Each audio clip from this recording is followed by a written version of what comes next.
مولاي صل وسلم دائما على حبيبك خير الخلق. ابو ذر ایک جوڑا پہنے ہوئے تھے اور ان کا غلام بھی جوڑا پہنے ہوئے تھا.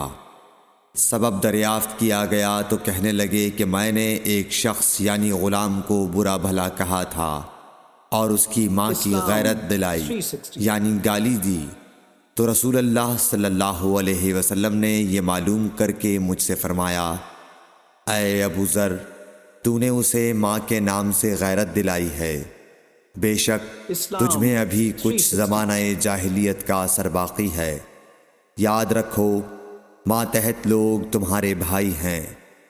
اللہ نے اپنی کسی مصلحت کی بنا پر انہیں تمہارے قبضے میں دے رکھا ہے، تو جس کے ماتحت اس کا کوئی بھائی ہو تو اس کو بھی وہی کھلائے جو آپ کھاتا ہے، اور وہ کپڑا اسے پہنائے جو آپ پہنتا ہے، اور ان کو اتنے کام کی تکلیف نہ دو کہ ان کے لیے مشکل ہو جائے، اور اگر کوئی سخت کام ڈالو تو تم خود بھی ان کی مدد کرو. جب سورہ انعام کی یہ آیت اتری، جو لوگ ایمان لائے اور انہوں نے اپنے ایمان میں گناہوں کی آمیزش نہیں کی، تو آپ صلی اللہ علیہ وسلم کے اصحاب نے کہا، یا رسول اللہ، یہ تو بہت ہی مشکل ہے، ہم میں کون ایسا ہے جس نے گناہ نہیں کیا؟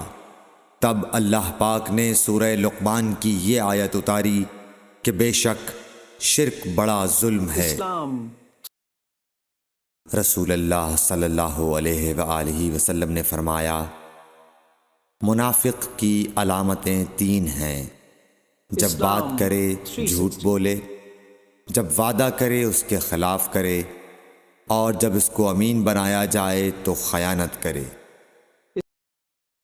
رسول اللہ صلی اللہ علیہ وسلم نے فرمایا کہ 4 عادتیں جس کسی میں ہوں تو وہ خالص منافق ہے، اور جس کسی میں ان 4 میں سے ایک عادت ہو تو وہ بھی نفاق ہی ہے جب تک اسے نہ چھوڑ دے.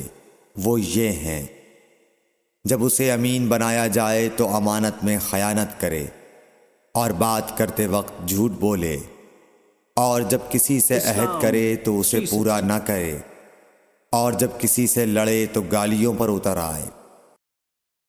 رسول اللہ صلی اللہ علیہ وسلم نے فرمایا، جو شخص شب قدر ایمان کے ساتھ محض ثواب آخرت کے لیے ذکر و عبادت میں گزارے، اس کے گزشتہ گناہ بخش دیے جاتے ہیں.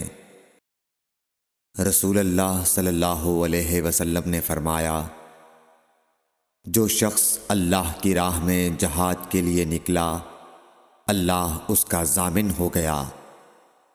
اللہ تعالیٰ فرماتا ہے، اس کو میری ذات پر یقین اور میرے پیغمبروں کی تصدیق نے اس سرفروشی کے لیے گھر سے نکالا ہے.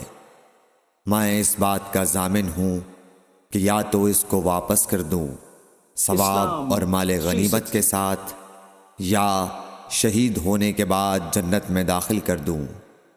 رسول اللہ صلی اللہ علیہ وسلم نے فرمایا، اور اگر میں اپنی امت پر اس کام کو دشوار نہ سمجھتا تو لشکر کا ساتھ نہ چھوڑتا، اور میری خواہش ہے کہ اللہ کی راہ میں مارا جاؤں، پھر زندہ کیا جاؤں، پھر مارا جاؤں، پھر زندہ کیا جاؤں، پھر مارا جاؤں.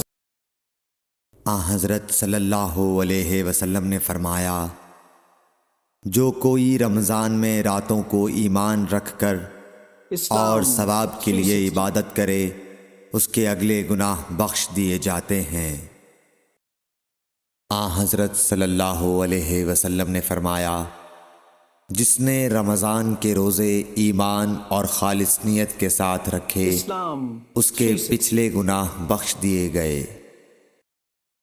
حضرت صلی اللہ علیہ وسلم نے فرمایا، بے شک دین آسان ہے، اور جو شخص دین میں سختی اختیار کرے گا تو دین اس پر غالب آ جائے گا اور اس کی سختی نہ چل سکے گی.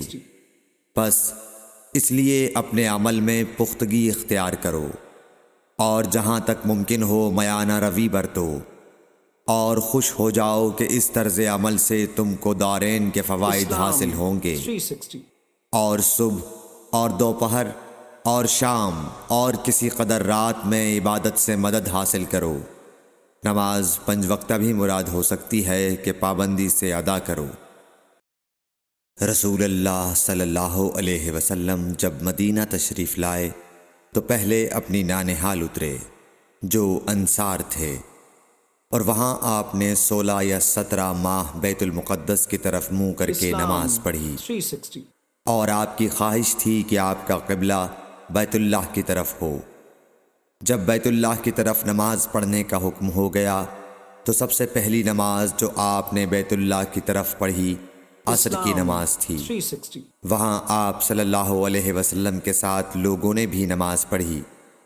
پھر آپ کے ساتھ نماز پڑھنے والوں سے ایک آدمی نکلا اور اس کا مسجد بنی حارثہ کی طرف گزر ہوا تو وہ لوگ رکوع میں تھے۔ وہ بولا کہ میں اللہ کی گواہی دیتا ہوں کہ میں نے رسول اللہ صلی اللہ علیہ وسلم کے ساتھ مکے کی طرف منہ کر کے نماز پڑھی ہے۔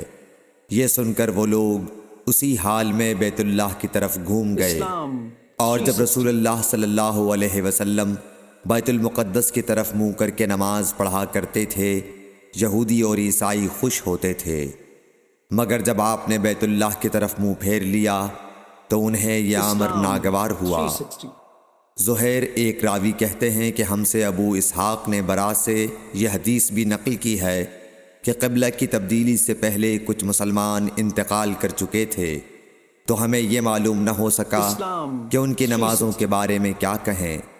تب اللہ نے یہ آیت نازل کی، وَمَا كَانَ اللَّهُ لِيُضِيعَ إِيمَانَكُمْ، سورہ بقرہ آیت نمبر 143۔